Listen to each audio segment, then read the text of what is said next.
Hey guys, welcome back to another video from Hoops Empire. In today's video, we're going to be discussing the upcoming season for the Boston Celtics, and how they will need increased production from young guys such as Aaron Nesmith, Payton Pritchard, Romeo Langford, and even Jayson, Tatum, and Jaylen Brown.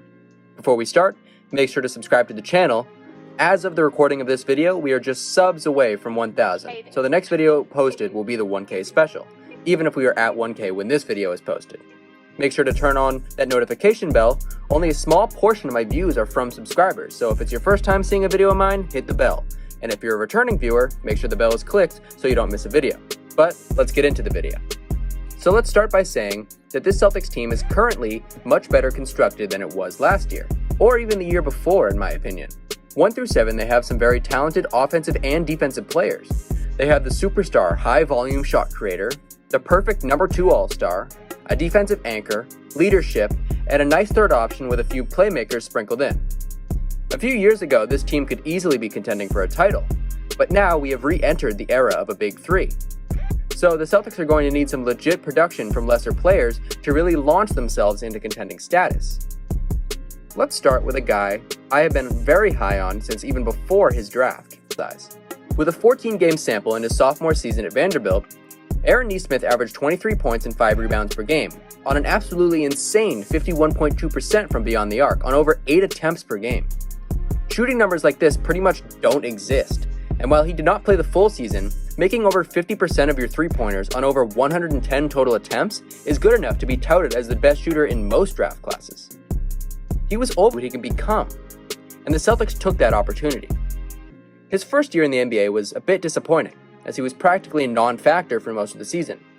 But this is mostly because his shot wasn't dropping.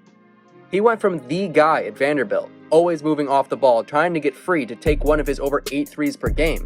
However, when he came to Boston, he didn't hit 8 attempted threes until the 8th game of the season. The majority of his rookie year was spent on the bench with a total of 25 coach decision DNPs. He was a rhythm shooter, well, without rhythm. You have to understand how hard it is as a high-volume shooter to become a low-volume shooter in a matter of months, and just become a fraction of an offense as opposed to the majority of it. But Nesmith expanded his game to be a much more well-rounded defensive player, and became Marcus Smart-like in his hustle plays. He realized that if his shot isn't dropping, he has to find another way to get minutes, and that he did. But thankfully, soon after he gained minutes for his hustle and his defense, his shot started dropping again, and he was a whole new player. In his first 29 games played, he averaged 13.7 minutes per game, posting 3.4 points and 2.2 rebounds on 36.6% from the field and 31.8% from deep. But after that, his production exponentially increased, as he played close to 18 minutes per game over his last 15 games, putting up 7.7 points and 4.4 rebounds per game on those college-esque shooting splits, being 51.8% from the field and 45% from deep, as well as 92% from the free throw line. But he was doing this still with that high-energy, no-plays-off mindset. That 15-game span included one of the best stretches of the season for any Celtics bench players, where in a 3-game stretch he averaged 16 points and 6 rebounds on an absurd 97.4% true shooting split, and a 162 offensive rating, as well as making 8 out of his 12 attempted threes. If we can see even a fraction of anything like this out of Nesmith this upcoming season, it will be a diamond pick at that 14th spot. We actually saw flashes of off-the-dribble creation and some nice pick-and-roll action from Nesmith so far in a few Summer League games, including a game where he dropped 33 points in 17 minutes, with a staggering 7 of 9 from the three-point line. If Nesmith can not only knock down his catch-and-shoot jumpers, but create off the dribble, he will be a major addition to the Celtics bench. Moving on to the highest impact rookie the Celtics have had since Jayson Tatum, Payton Pritchard. Last year, Pritchard was a very nice surprise at the 26th pick in a very top-heavy class. Celtics fans fell in love with him even before the first game, as they found his Twitter handle, and now he will never be able to live down the Fast PP nickname. However, few expected him to be one of the Celtics' best bench players in his rookie season. Yes, he was a 4-year college player, and he should be more NBA ready than other rookies, but he showed far more poise than any of us thought possible. He was a very bright spot in a fairly gloomy season, as he averaged 7.7 points per game on over 41% from deep on about 4 attempts per game. In his senior year at Oregon, he had a career year, averaging 20.5 points, 4.3 rebounds, and 5.5 assists. He was a very good all-around prospect, but had the tendency to be a bit on and off as a shooter. However, he was still a good shooter overall, and a good playmaker, and a surprisingly good rebounder and defender, even at just 6'2". He continued most of that for Boston, as he averaged 4.5 rebounds and 1.1 steals per game per 36 last season. He was high energy, just like Nesmith, but was clearly much more skilled and poised, with excellent off-the-dribble perimeter shot creation, insane and outright unlimited range, as well as being great in the catch and shoot, posting 47% from deep on catch and shoot threes. However, the biggest surprise was his defense. Maybe it's his low center of gravity, maybe it's his speed or lateral quickness, but his defensive presence was there last season. Some notable matchups include holding Kyrie Irving to 1 of 4 shooting with a turnover, holding Kyle Lowry to 1 of 5 with a turnover, and Terry Rozier to 2 of 7 from the field. He also forced 4 turnovers in just 31 partial possessions to a great playmaker in TJ McConnell. But to sum it up, he took no plays off as well. Even on his off shooting nights, he was still a defensive plus. So far in the Summer League, he has thankfully been on another level from the rest of the players, as so far through 2 games he has averaged and led the team with 22 points per game, 6.5 rebounds per game, 1.5 steals per game, and most importantly, 8.5 assists per game.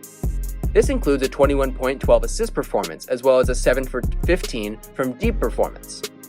He's been lighting it up so far, and he has proved he is ready for more NBA action, and probably shouldn't even play more Summer League. But like said before, those assist numbers are very fun to see, as the Celtics are going to need more playmakers this year. And if Pritchard can have a more developed offensive game that includes more off-the-dribble playmaking and even pick-and-roll creation, as has been showed in this Summer League, that will be a major addition to this team. Last year, he was just a 27th percentile pick-and-roll ball handler, but with a 24.1% frequency of his possessions. That's not going to cut it. If he can keep up the frequency but improve in everything else such as points per possession and field goal percentage, his stats in all facets will see a massive jump. Moving on to a bit of a project piece, Romeo Langford. Celtics fans are split on many things, but if none else, Romeo Langford is for sure one of them. So far, going into year 3, he has played only a total of 50 games out of a possible almost 150. He has been constantly hurt, and it is not like those minutes have been all too impressive either. I mean, per 36 for his career, he averages just 7 points, 4 rebounds, and 1 assist. Not his regular average, but per 36. Definitely not great to say the least. He has only made 10 threes in his career on 45 attempts. He was in headlines in Boston because of an infamous image of him with a ping pong paddle taped to his hand, attempting to revitalize his shooting stroke. It didn't work to say the least. However, it had again been in the news that Romeo would be working with a shooting coach to really revamp that shot. And so far, albeit a small sample size in the Summer League, he has shot 38% from deep on 4 attempts per game, even including a game-winning shot. He isn't really holding his release, but his form does look better. And I mean, he's nearly made as many threes in these last couple games as he has in his entire NBA career, so obviously something is working.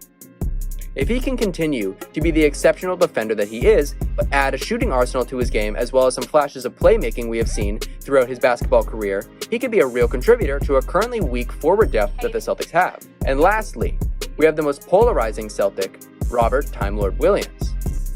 Obviously, he is not participating in the Summer League. However, he is one of the most exciting talents in the NBA as a whole. He is one of the best above-the-rim threats in the entire NBA, just as he was in college. But it's on both ends. He has proven to be quite the paint deterrent in his short career so far, with a staggering 3.6 blocks per 36 minutes for his career.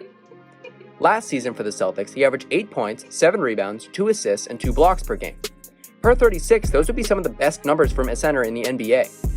Once he became a starter, it only took off from there. In his 13 games as a starter, he averaged 10 points, 9 rebounds, 3 assists, and 2 blocks per game in 24 minutes of action, including a near triple-double in his first ever start, posting a 20-point, 9-rebound, and 8-assist performance. And I wholeheartedly believe if he's healthy, he can anchor a defense. But the problem is, he's never healthy. In 3 seasons, he has played just over 100 games. Injuries including hip injuries, ankle injuries, and others.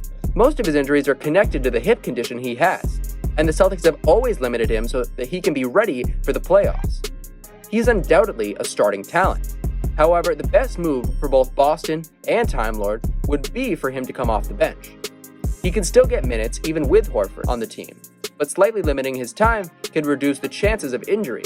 Williams can probably contend both Most Improved Player and Sixth Man of the Year at the same time if he gets a solid 25 to 28 minutes per game off the bench. We would all love to see the Time Lord stay healthy, as he is truly an X factor for the Boston team. He has perennial all-defensive team potential, while being a near equally as good offensive threat. If all of these Celtics players can take any sort of a jump like this for the Boston Celtics roster, they could be pretty confident in their top 10 or 11 players, to then pick and choose down to 8 or 9 come playoff time, and hopefully cement themselves as a real title contenders. Thank you guys for watching the video, and if we have hit 1K by post time, thank you guys. It means the world, and I truly never thought I'd get here when I started for fun 2 years ago. But this is just the start. Let me know which Celtics you project to take the biggest jump in the 2022-23 NBA season, as well as where you think the Celtics will finish in the East. Make sure to drop a sub, hit that bell, and like the video if you enjoyed. But most importantly, have a good one.